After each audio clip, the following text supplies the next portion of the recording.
หลายๆคนได้เชื่อแน่นอนว่าอาจจะมีการดื่มหนักของบ้านตัวเองแล้วไปยังห่างเงินเพื่อไปกินเบียร์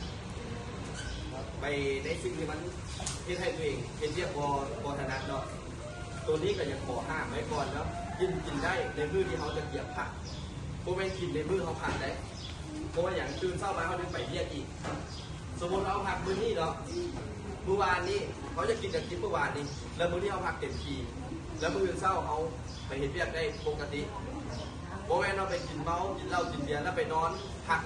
อันนั้นเป็นไรออกทันทีเนาะว่ากันได้ไงเมาได้หน้าทีเรื่องงานนะหรือว่าใคร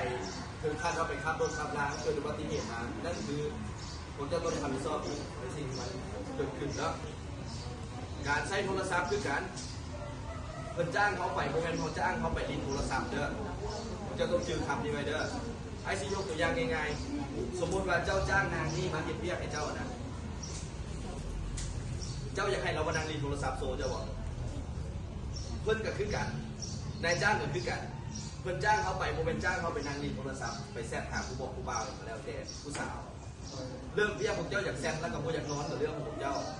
เนาะอันนั้นเป็นชีวิตของเจ้าแต่อย่าลืมว่าถ้าเขาไม่ได้พักผ่อนเพียงพอเขาก็ไปเห็นเบี้ยในมือต่อไปก็ได้คือกันนะฉะนั้นการใช้โทรศัพท์ทุกคนกับใช้คือกันไอ้กับใช้คือกันเวลาเห็นเบี้ยเขากับบุคคลใช้ถึงบ่แล้วมันอาจจะเกิดคำถามอยู่ในใจของหลายคนเนาะที่ว่าเคยเจอคำถามหนึ่งมันเวลาซุกเสิร์นเองซุกเสิร์นบนต้นห่วงพวกเจ้าก็เอาเบอร์หัวหน้าหรือว่าเบอร์อย่างให้ครอบครัวไว้ก็ได้หรือว่าเอาเบอร์พวกไอ้ที่จริงทุกคนมีเบอร์ไอ้ไว้อยู่แล้วเนาะในบัตรที่แนบอยู่หน้าเนาะอยู่ข้างหลังเนี่ยนะคนที่ไปนะไอ้ทุกคนจะมีเบอร์ไอ้ที่ติดอยู่ในนี่อันนี้มันเปรียบเสมือนนามบัตรของพวกไอ้นะอย่าเห็นเสียตอนนี้มันจะบ่สำคัญนะมันสำคัญมันจะสำคัญตอนไหนพี่บอกตอนที่พวกเจ้ามีปัญหานะฉะนั้นเก็บไว้หลายคนที่ไปนะไอ้เขาจะมีบ้านอันนี้ก็จะหู้รถนะมาก็มีเห็นเขาจะหู้ว่าบ้านก็ไม่หลงเนาะฉะนั้นขอว่าอย่าไปเห็นในสิ่งที่เราเจ็บตัวเพิ่นการสูบยาคือการโมเมนต์ว่าอยากสูบย้ำเด็กก็สูบเนาะเขามีเพิ่นมีสถานที่ให้เขากับจัดแจงตัวเองเนาะพอโอนกับโอนก่อนเห็นเรียกไปเนาะแล้วก็จึงไปเห็นในสิ่งธุระตัวเองเนาะเวลากินข้าวหลายคนกับหลายหน่วยงานมันก็แตกต่างกันไปเวลากินข้าวกับจะบกคือกันฉะนั้นเขาก็ต้องเบิ่งผู้ที่อยู่ก่อนว่ากับเจ้าเฮ็ดจังไหนแล้วเขาก็บริหารตัวเขาแหละสมมติเรากิน12 โมงแต่ว่าคน12 โมงเขาต้องเฮ็ดเรียกได้ละเขาสิบริหารตัวเองจังไหนเนาะแล้วก็จะพยายามบอกเลยค่อยต้องกิน12 โมงเท่านั้นว่าได้กิน12 โมงใจก่อนสิขาดตายสิอย่าทุกไปเห็นน้องก็ต้องปรับสภาพเป็นหมดละก็คือเขานี่แหละย้ำหนาวเขาก็ใส่เสื้อถึงบ่